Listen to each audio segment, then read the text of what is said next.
Hello,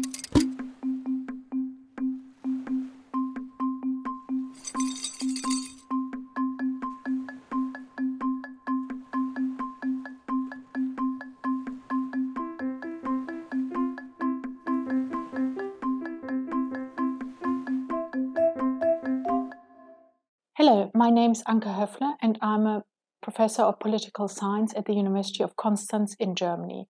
Much of my research is on the causes and consequences of violence. Today I'll be talking about the patterns of violence. I'll be posing 4 questions. First, what are the different types of violence? Who are the victims? Where does violence take place? And can violence be reduced? When you look at the media, you see a lot of reports of armed conflict and terrorism.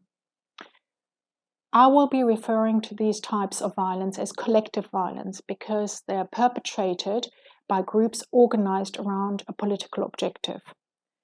Large-scale armed conflict within countries is commonly referred to as civil war, and this is the most common form of collective violence. These civil wars kill and displace. Currently, there are about 80 million displaced people in the world. The overwhelming majority of these people were displaced by civil wars. Civil wars also kill a lot of people, on average about 150,000 people per year. But, hold on, you might think, wars can also be transformative. Well, they are oppressive regimes and insurgents are fighting a just cause. Maybe societies can rise like phoenix from the ashes after the war has stopped. This might be true in some cases, but on average, civil wars make countries much poorer, they are less democratic and have lower human rights.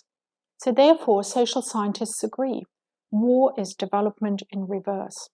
So collective violence is devastating, but is, of course, not the only type of violence. Actually, it's quite rare. Most countries are at peace. But homicides and assault occur in all countries.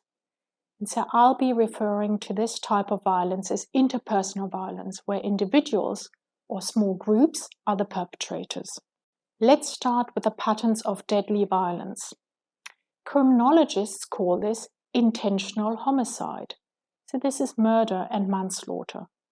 How many people are killed every year? Almost 500,000 people, on average, are killed every year through homicides. What else can we say about the patterns of this deadly violence? Most victims are men. 3/4 of all homicide victims are male. These are mostly young men. They're under the age of 30. And it is now a leading cause of death in young men in some Latin American countries. Many of these deaths relate to the illegal drugs trade. What about female homicide victims? Here the patterns are very different. They are less likely to be killed than men, and unlike men, they are less likely to be killed by strangers. Globally, public health experts estimate that 40% of all female victims are killed by their current or former intimate partner. So these are their boyfriends or husbands. What about non-fatal violence against women? When women suffer physical or sexual assault, the most common perpetrator is their intimate partner. Although this violence happens everywhere, the prevalence is much higher in poor countries. In sub-Saharan Africa, the poorest region in the world, 1/3 of all women report intimate partner violence during the last year. Is there also non-fatal intimate partner violence against men? Yes, men also suffer intimate partner violence, but there's far less research. It does appear to be more common among young couples. It is often fueled by substance abuse. Women psychologically and physically abuse their intimate partners, but the resulting injuries tend to be less severe. So far, we've discussed men and women. What about patterns of violence against children? Only very few homicide victims are children. Victims tend to be very young. most often newborns. When children are killed, the parents are the most likely perpetrators. Stranger killings are really rare. So take the example of England and Wales, country with very good statistics. In 2008, only 4 children were killed by strangers. When we talk about violence against children, what makes the headlines? Well, severe cases of abuse, child pornography, prostitution, and child soldiers. This is the sad reality for some children. But many more are assaulted every day by their caregivers. This first experience of violence for many of us is violence perpetrated by our parents. It is therefore the primordial violence. Many parents use physical punishment. This ranges from smacking or spanking with a bare hand or to beating with an implement. So typical implements used are belts or canes, paddles. With Professor James Fearon at Stanford University, I carried out some research, and we estimate that 17.5% of all children are routinely subjected to severe physical punishment by their parents. So this is hitting them around the head or hitting them with an implement repeatedly. So I've given you a lot of information on patterns of violence, and we have now answers to 3 of my 4 questions. So firstly, what are the types of violence? So I distinguish between collective and interpersonal violence. This collective violence is deadly, but doesn't produce as many victims as the interpersonal violence. But in any case, this deadly violence is absolutely devastating for the individual as well as for society. It is relatively rare, in particular collective violence. Most countries are at peace. It is recognized as a problem, and a lot of policy efforts to reduce this type of violence are ongoing. Number 2, who are the victims? Overwhelmingly, the victims of war and homicide are men. But remember, it's a relatively rare form of violence. More common is everyday violence against women and children, and here the prevalence rates are very high. Question number 3 was, where does violence take place? Now, much of the interpersonal violence takes place inside the home. And the prevalence rates of all forms of violence are much higher in poor societies. Let's think about the consequences of everyday violence. Let's consider a girl. She's born in, let's say, Uganda.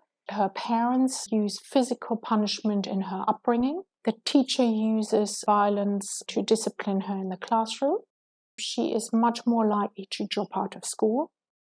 Enter sexual relationship, is at higher risk of abuse there. Unwanted pregnancy, abortion, sexually transmitted diseases, possibly HIV/AIDS. And when she does have her own children, she's very likely to use the same violent methods that she was brought up with. And so the cycle repeats. So the important question is then, of course, can violence be reduced? Or do we have to accept it as part of the human condition? Let me give you an example of violence reduction. So in the US and Western Europe, we have greatly reduced homicide rates and other forms of violence over the past 30 years. So the homicide rate in the US has halved over this period of time. Is this possible for everyday violence? Can we reduce everyday violence similarly to how we reduce other forms of violence? Let me give you 2 examples. The first one is a parenting program. So I'm a parent myself, and it's incredibly rewarding, but it can also be very difficult. So these parenting programs send parents to school, and they teach parents about the importance of bonding and praise in the education. They do also provide factual information about child development, so that parents have realistic expectations of what a child can do and understand at certain ages. And they teach you about non-violent discipline methods, for example, time out. So in Western Kenya, with very poor communities, we're using P. This is the Positive Parenting Program. It was developed in Australia. It is very well researched in high-income countries, but not so much in low and middle-income countries. And we've just ended our feasibility study in Kenya. The parents were incredibly receptive and keen to learn. And the first results are very encouraging. Parents who were part of our program hit their children less.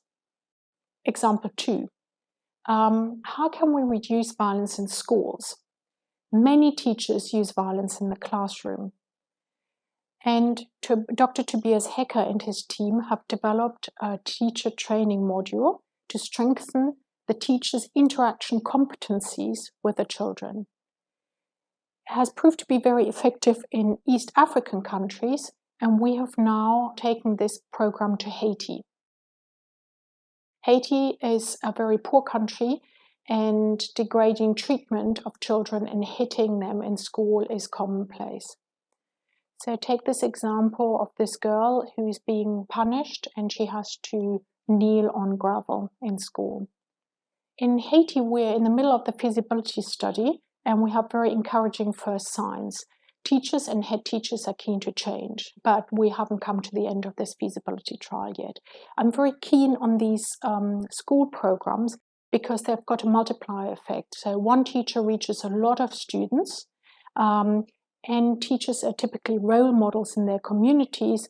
So this might bring about further changes. So, for example, parents might hit their children less when they see that the teacher doesn't use violence either. In general, let me stress that there is already good evidence that these programs are effective. They are not expensive to implement. They are cost-effective and have high benefit-cost ratios.